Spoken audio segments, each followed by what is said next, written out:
Tonight, after more than a year under fire for how it delivers information to users, Facebook CEO Mark Zuckerberg announcing what he's calling a major change to your newsfeed.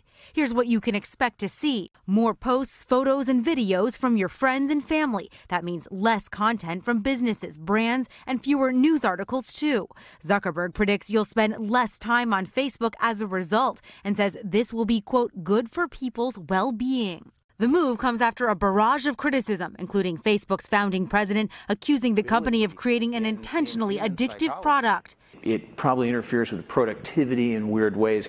God only knows what it's doing to our children's brains. And accusations that Facebook did not do enough to stop Russian meddling in the 2016 election, which Zuckerberg addressed last year. So we're going to bring Facebook to an even higher standard of transparency.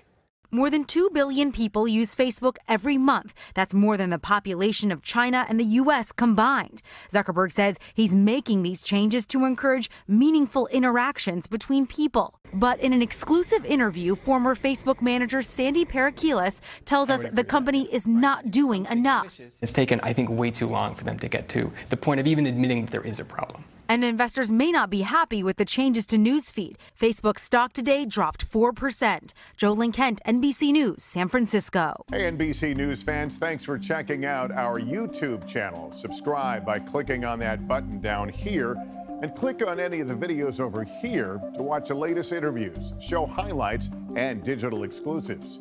Thanks for watching.